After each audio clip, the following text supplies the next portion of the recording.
कि उन्होंने उनको देवराज की कथा सुनाई। उसके बाद जब ऋषियों को उसमें बहुत आनंद आया और वो बहुत विस्मित हुए, उसके बाद हम तीसरे अध्याय में आते हैं। चलो अब आरंभ करें महात्म्य का ये तीसरा अध्याय। इस अध्याय में सूत जी चंचला के उद्धार के बारे में थे ऋषियों को रहे बताए। देवराज की कथा सुनकर शौनक जी ने कहा, प्रभु कृपा कर एक और कथा जरा द्विजों को दो सुनाए। ये है ऐसा अमृत पान जिससे ये मन कभी भर ही न पाए। इच्छा हुई है कि सुनते रहें हम, बस सुनते ही जाएं। इस लोक के सुखों को पाकर अब हम सब फिर शिवलोक में जाकर धन्य हो जाएं। सूत जी ने फिर इस गोपनीय कथा का आखिर वर्णन कर ही डाला। कहने लगे, तो लो सुनो लो सभी, ऐसा था पहले एक गांव कभी, नाम था उसका वाशाकाल, अधर्म से था उसका बड़ा ही बुरा हाल। धर्म विमुख यानी कि पंडित, धर्म विमुख द्विज करते थे वहां पर वास, करते थे दिन रात बस रास ही रास। दुष्टों के भी दुष्ट थे वो, थे सब महापापी, प्रथम श्रेणी के थे वो सब महापापी। निष्ठुर थे सब, न डर था उन्हें किसी देवी देवताओं का भी। किसानों की तो बस बात पूछो ही नहीं, अपने खेती बाड़ी छोड़कर डाका चोरी थी अपना। पर स्त्री गमन करने वाले थे वो सब, पशु बुद्धि वाले सारे के सारे थे वो सब। वहीं रहता था एक बिंदुक नाम का एक ब्राह्मण, क्या कहूँ अधमों का भी था वो अधम, दुरात्मा था वो, था अथक का पापी। सुंदर स्त्री होने के बाद भी था वो वेश्यागामी। नाम था उसकी पत्नी का चंचला, सदा धर्म मार्ग पर ही थी वह स्त्री चला। सदा अपने धर्म का पालन वो करती थी, पति सेवा में लगी हरदम वो रहती थी। फिर भी वो बिंदुक उसे ना चाहता था, पर स्त्री पर ही सदा उसका मन आता था।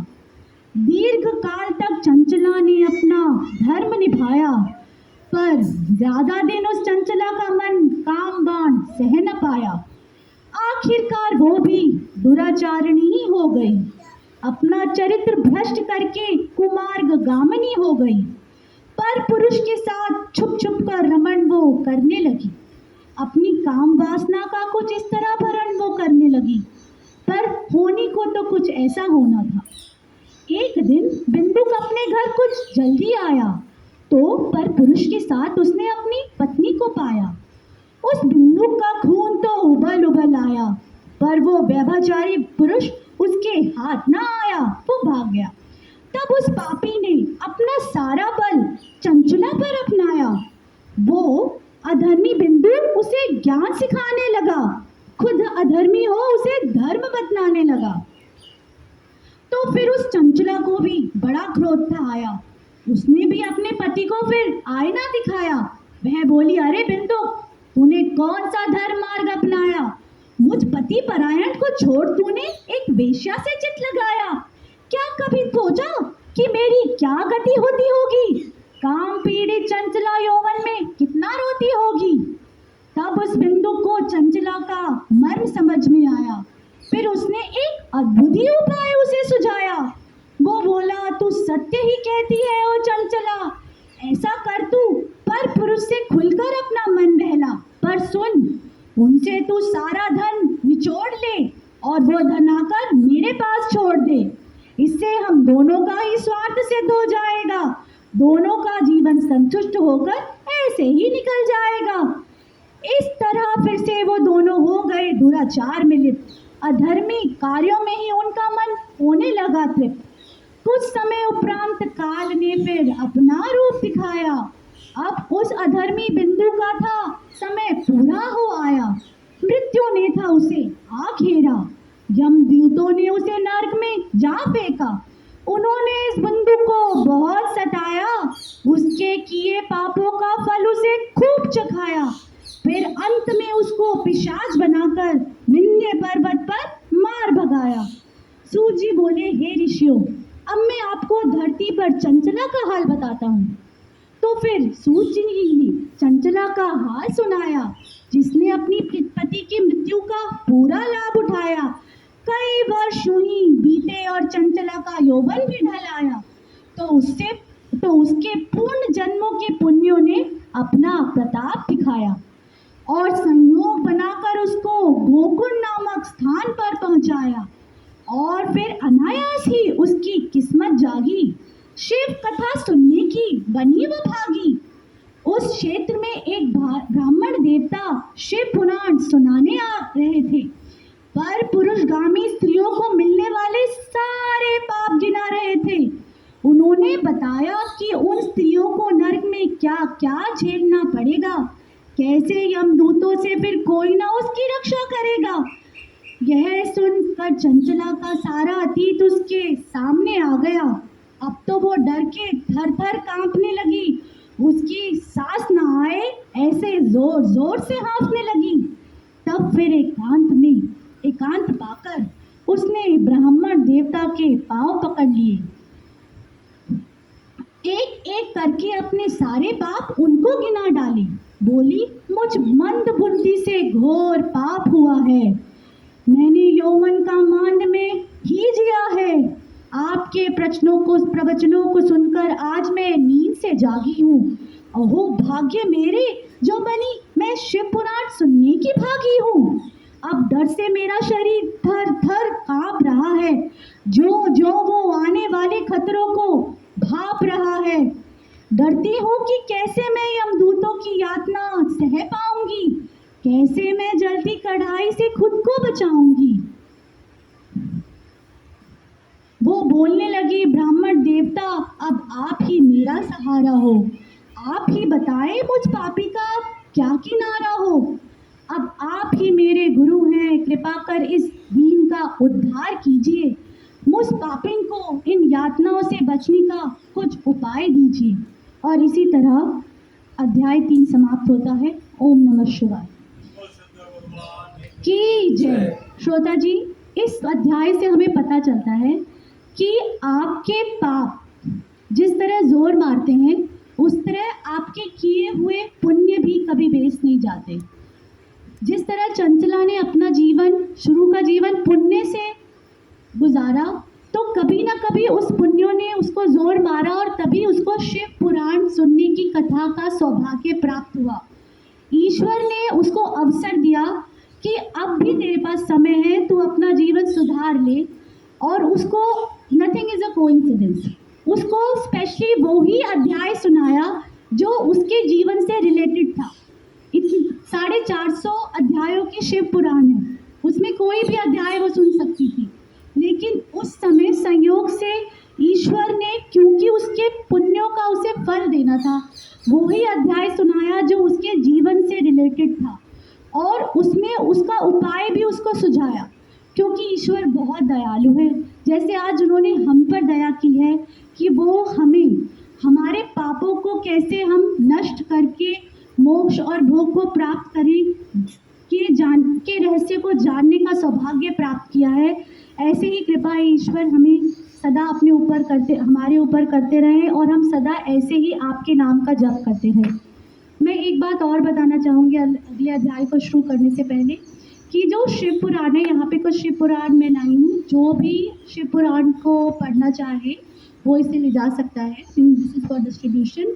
और एक्चुअली शिव पुराण एक कहानी के रूप में है और थोड़ी जटिल भाषा में है, तो ये ईश्वर की कृपा से एक छोटा सा अभ्यास है जिसमें उन्होंने मुझसे जो अध्याय है वो मैंने एक सरल और कविता के रूप में ट्रांसलेट की है। You will not find this in Shiv Puran, but मेरी कोशिश है कि उसके हर एक श्लोक, क्योंकि because I have taken it from जितने भी श्लोक हैं वहाँ से इसे कैप्चर किया है और फिर उसकी हिंदी को इजी लैंग्वेज में ट्रांसलेट किया है, सो दैट कि शिव पुराण के जितने भी श्लोक हैं उनकी जो मीनिंग है वो हम तक पहुँचे। तो बस यही मैं आपसे कहना चाहती थी। जस्ट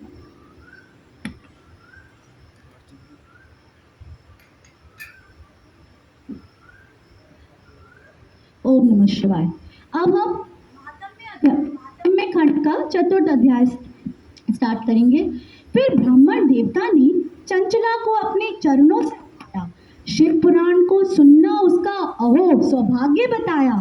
फिर बोले, वो अब तो डर को भूल जा चंचला, तेरा जरूर कोई पुण्य पूर्व जन्म का है आफला, तभी तो तू शिव के चरणों में आ पहुंची। तेरे पापी मन ने पश्चाताप की है जो सोची, महाशिव पुराण ही अब तुझको बस तारेगा, तेरे पापों को फल भस्म कर डालेगा। तू किंचित चिंता ना कर, मैं तुझको ये पावन कथा सुनाऊंगा, तुझको पापों से छुड़वाकर खुद भी उत्तम गति को पाऊंगा। शिव पुराण की महिमा अब क्या मैं तुझे बतलाऊं, जितना भी कहूँ उतना ही मैं तो कम पाऊं। सिर्फ एक अध्याय ने देख तेरे मन को कितना बदल डाला, वो पापी भी हो गया है कितना उत्तम आकांक्षाओं वाला। अब तेरा मन सब विषयों से वैराग्य कर बैठा है, ये तो बिल्कुल पश्चाताप ही करने जैसा है। शिव पुराण ही कर देगा तेरे चित्त को निर्मल, शुद्ध हो जाएगा ऐसे जैसे होता है गंगा का जल। फिर तुझे और पश्चाताप होने लगेगा, वो धीरे धीरे तेरे पापों को धोने लगेगा, तब तो बिल्कुल निर्भय हो जाएगी। माया भी तुझसे तो घबराएगी। अब तेरा चित्त बिल्कुल निर्मल हो जाएगा, शिव भक्ति से वो शिव के धाम को पाएगा। तेरे चित्त में शिवा शिव अब तो विराजेंगे, देवता भी तुझको आके आराधेंगे। सत्पुरुषों का भी यही कथन है, बिन पश्चाताप तो सिर पतन है। इस कथा को सुनने से शिव शंभु में ध्यान सिद्ध हो जाता है। शिव के ध्यान में लीन वो व्यक्ति फिर परम ज्ञान क्यों पाता है। अब तो तेरी मुक्ति बिल्कुल ही निश्चित है, छोड़ दे डर को जो तुझको अगर वो किंचित है। इस कलयुग में कोई गर बेमन से भी शिव पुराण सुन लेगा, जान ले तू ये चंचला वो शिव भक्त बनके ही अगला जन्म लेगा।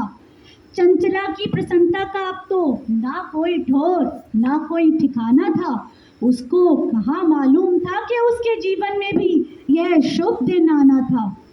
सुन ले ये कथा रूपी साधन सब प्राणियों के लिए उपकारी है, तेरे पुण्य कर्मों के कारण मोक्ष पाने की अब आई तेरी बारी है। ब्राह्मण देवता के चरणों में जा चंचला नतमस्तक हो गई, उसकी सारी शंकाएं अब बिल्कुल ही ध्वस्त हो गई। चंचला बारंबार ब्राह्मण की प्रशंसा करती रही, उसकी शिव पुराण सुनने की मंशा बढ़ती रही। धीरे धीरे उसकी सारी ही कथाओं का श्रवण किया, भूतल पर ही रहकर मन ही मन तीनों लोकों का भ्रमण किया।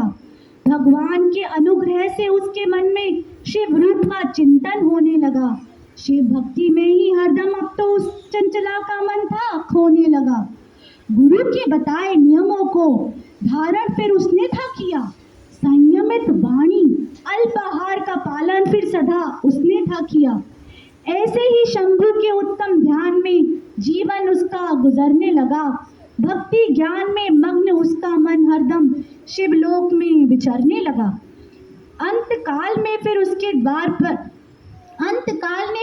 द्वार पर दस्तक दिया। शिव कृपा से बिन कष्टों के उसने अपना शरीर त्याग दिया। भगवान शिव ने फिर चंचला के लिए एक दिव्य विमान था भिजवाया। शिव गणों से उसको भांति भांति के साधनों से था सजवाया। चंचला फिर उस विमान पर जा आरूढ़ हुई, शिवलोक की पुण्य धरती जा उसने छुई। फिर तो वो दिव्य रूप धारिणी दिव्यांगना हो गई। उसके दिव्य अवयव उसकी खूब ही शोभा बढ़ाते थे। उस पर अर्ध चंद्र मुकुट और दिव्य आभूषण खूब ही भाते थे। अब तो वो अमौलिक क्षण था है आया, शिवा शिव को उसने अपने सामने है पाया।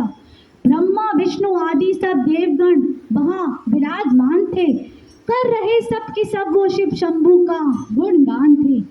शिव जी की अंग कांति करोड़ों सूर्यों के समान सी प्रतीत हो रही थी। चंचला बारंबार उनको देखकर मंत्रमुग्ध हो रही थी। उमा शिवा के वामांग में ही विराजमान थी। उनकी कांति किसी विद्युत पुंज के ही समान थी। की छवि कर्पूर के समान गौर थी। उनके श्वेत वस्त्रों को देख लगता था जैसे हो रही भौर थी। चंचला परम उज्जवल शिव शंभू के दर्शन पाकर खुश हो रही थी। बारंबार उनके चरणों को अपने अश्रु जल से धो रही थी। उसका संपूर्ण शरीर रोमांच से फिर भर आया था। शिव पुराण सुनकर उसने दोनों लोकों का सुख पाया था।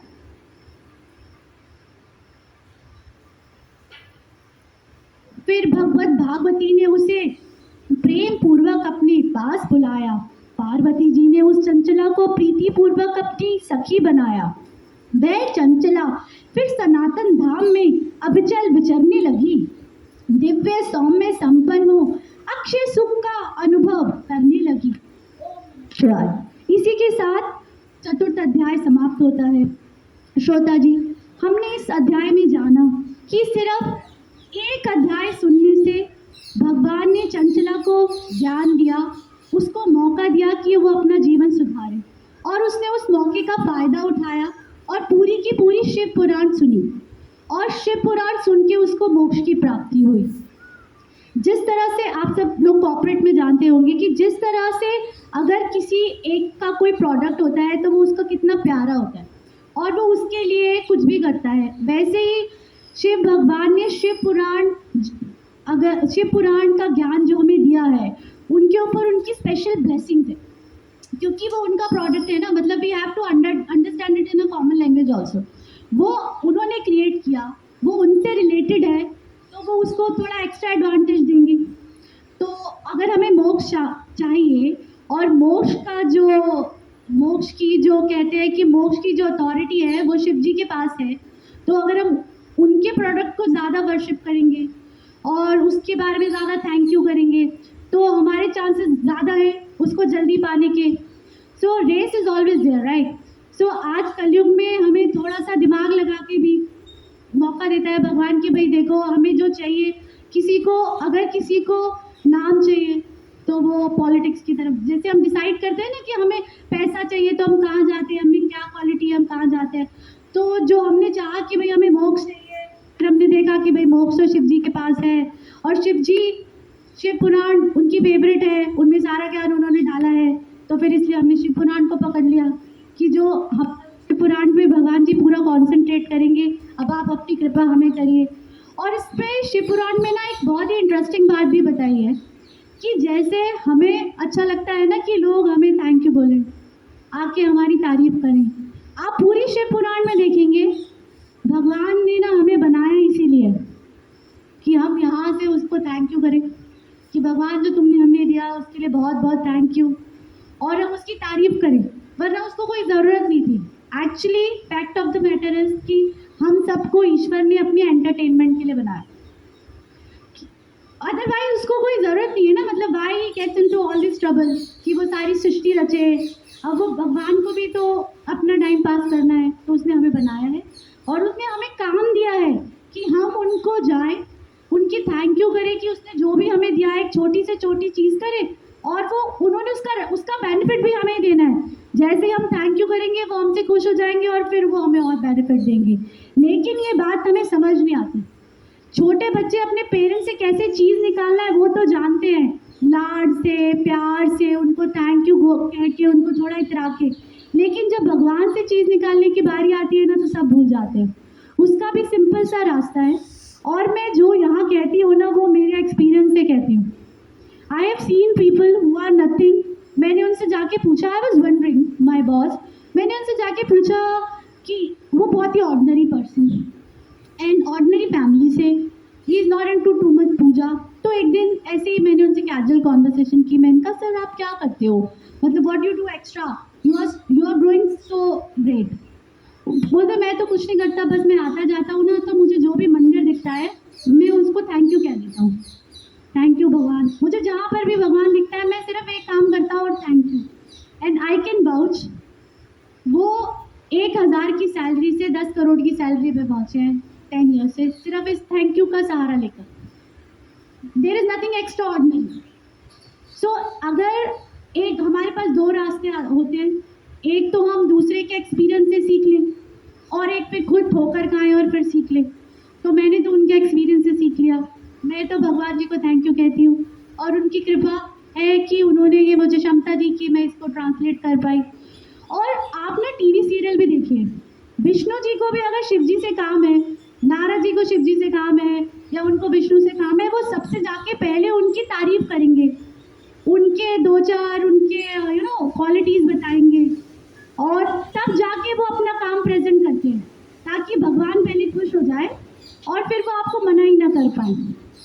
तो these are the things we have to learn. हमें भगवान को हमेशा थैंक यू कहना है और मैं तो कहती ही रहती हूँ और भगवान से ये मांगना है कि भगवान ये थैंक यू कहना ना भुलाए हमें। It's just a small thing और ये आप कृपा हम पे करते रहे। तो इसी के साथ हम 5वां अध्याय शुरू करेंगे। चलिए चंचला की कथा को आगे बढ़ाते हैं। शौनक जी बोले, आप तो धन्य है सूत जी, ये कथा जो आपने सुनाई बड़ी अद्भुत थी। चंचला ने शिवलोक में जाकर क्या क्या किया, ये भी कहे कि उसके पति के साथ क्या क्या हुआ। सूत जी बोले, तो लो फिर आगे सुनो। एक दिन चंचला ने उमा देवी को नतमस्तक हो प्रणाम किया। परम आनंद में मग्न था उसका जिया। वो भांति भांति से उमा की स्तुति करने लगी, गिरिराज नंदिनी आदि कहकर संबोधित करने लगी। उनको ही सृष्टि का पालनहार बताया।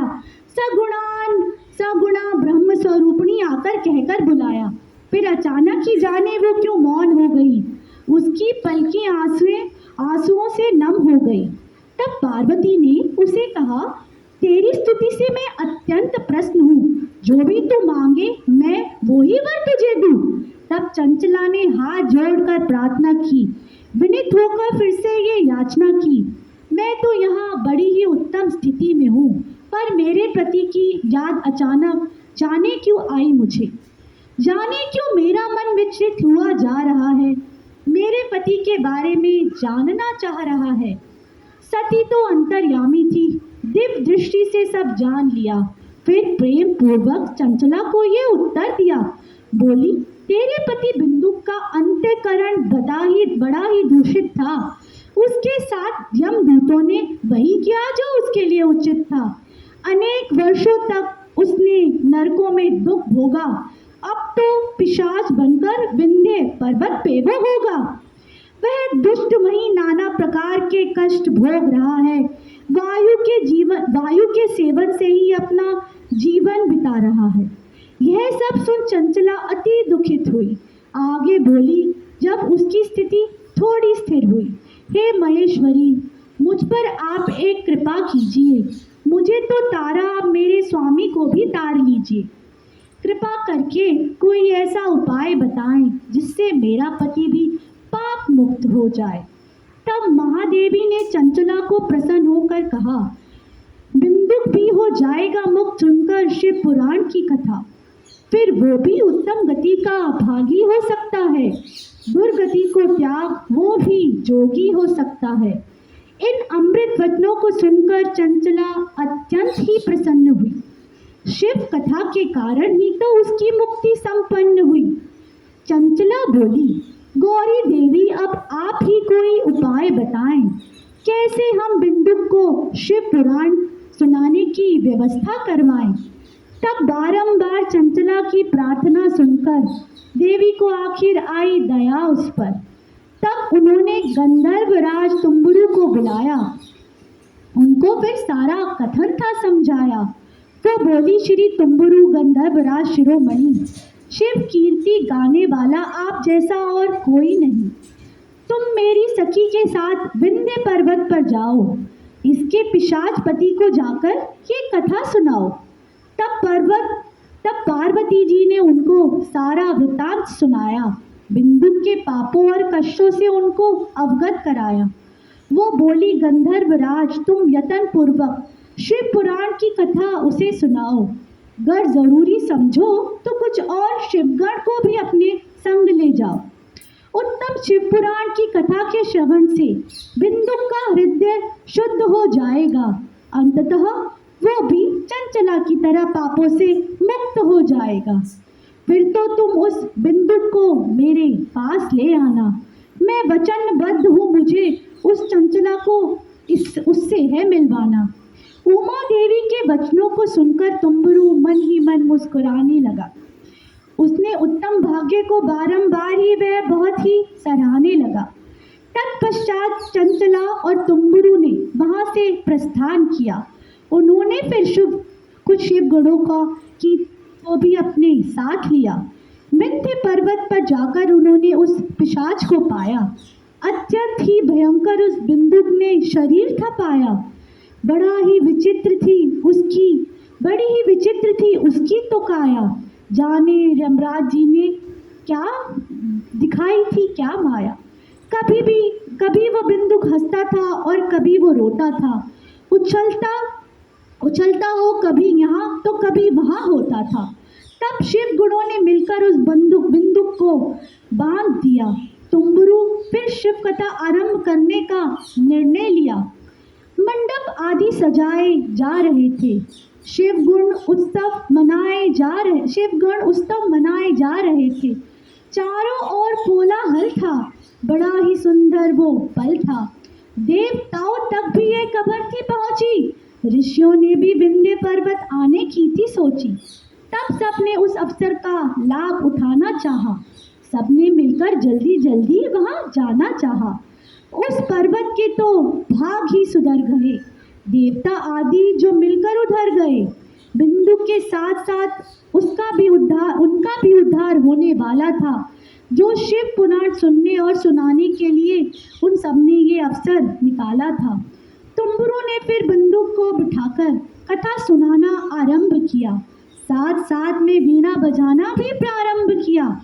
फिर उन्होंने महात्म्य सहित सातों संहिताएं सुनाई। छोटी बड़ी सारी बातें बड़ी ही स्पष्ट बताई। चंचला और बिंदु की कथा सुनकर शौनक आदि ऋषि धन्य हो गए और बोले, सूत जी अब तो हमको पूरा ही पुराण सुनना है। हर एक कथा के पुष्पों को हमें तो चुनना है। कृपा करके आप हमें इसके सुनने की विधि बताएं। क्या करें ऐसा कि हमको ये अमूल्य निधि मिल जाए। तब सूत जी शौनक आदि ऋषियों से बोले, शिव पुराण को सुनना तो अत्यंत ही साधारण है। बस श्रोताओं को मन मंदिर में करना शिवा को धारण है। इसमें ना कोई ताम झाम ना ही कोई आडंबर की जरूरत है।